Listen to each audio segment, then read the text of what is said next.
Aw man, can't believe it.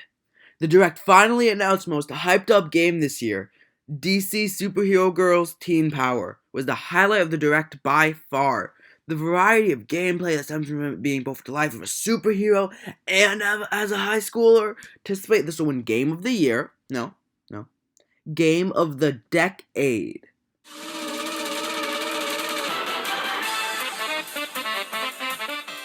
Hey everyone, Net Squire here for the first time in like 5 months. But hey, I'm not the only one who's back. Finally got a Nintendo Direct after close to 2 years. I was beyond excited for it, because to be honest, I really didn't think we'd ever get one again. So without further ado, let's go in. I feel like I have to address the Smash reveal. I'm honestly not feeling it.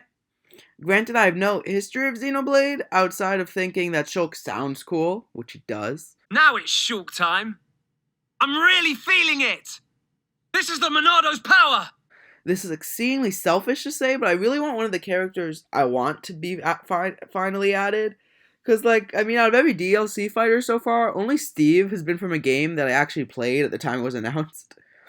Fall Guys would have been the highlight of the Direct if it was announced back in August. I mean, I never played Fall Guys, nor did I really get into it, so I don't know much about it. But I feel like Nintendo's late to the party. I haven't heard anything about Fall Guys in a really long time.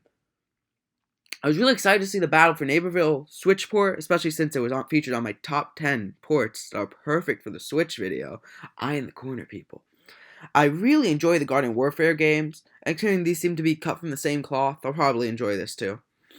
I'm going to touch upon Mario Golf Super Rush. I've never played a Mario Golf game, and I'll be honest, the trailer made the game look really monotonous and boring at the start. And then they showed off the Speed Golf, which actually looks like really fun. It's the golf race with power-ups. It looked really intriguing. Now I'm honestly really excited for the Miitopia port. Miitopia is one of the 3DS games I never really got around to playing, but I've always wanted to. The Mii system on the Switch is very limiting, so I hope they fix it up to allow me to get Miis from other people. A QR code could easily be scanned on a 3DS, but you can't do that on the Switch because the Switch doesn't have a camera. So the only thing I could think of to remedy this would maybe be a written code, letters and numbers that a Mii's data is stored on, so you can get it from other people. Because one of the best parts about Mii is you could get somebody who made a Magic Heart Mii, and then you make one of the characters in the game Magic Heart. But I'm going to mention that it's highway robbery to charge us $50 for this game. When the 3DS version, the original, was $40. Does the horse add $10 of content? I mean, it's a horse, and horses are great, but that's besides the point. Hey look! New Horizons is adding something that was already in the last game and expects us to be excited about it. That's besides the point, though. The pipe looks really cool, because as a way to fast travel around the island. It's such a big feature that it feels weird that they're going to restrict it to just, Mario crossover items. But I wonder if they'll add more, teleportation devices. That's the only way I can think of explaining it. Teleportation devices that look different styles or whatever, so you can use the function of getting around your island like that. Whoa! Look, it's not Fire Emblem Three Houses. It's a grid-based TRPG. There are 3 kingdoms on this one continent, and there are multiple routes. The main draw for this game is the originality, for sure.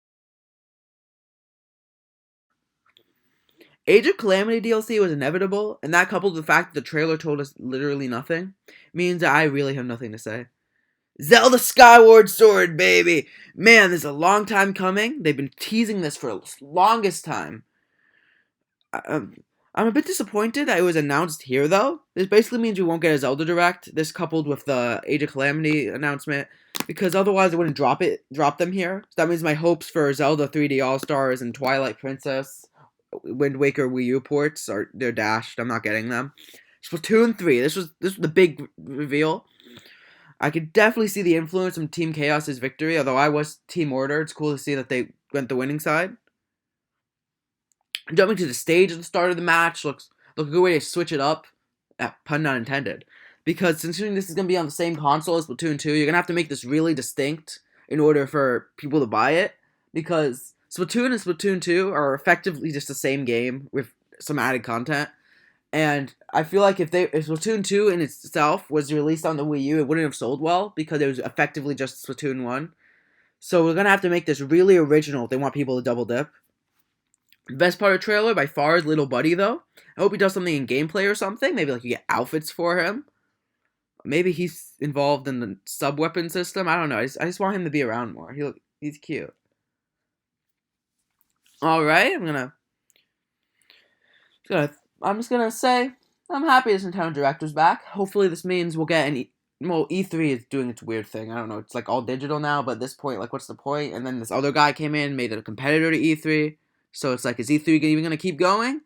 I don't know, but if we ignore that, we're probably gonna get a direct sometime in June, considering that directs are back. Look, the world's starting to get a little bit more back to normal. So all right, stay cool.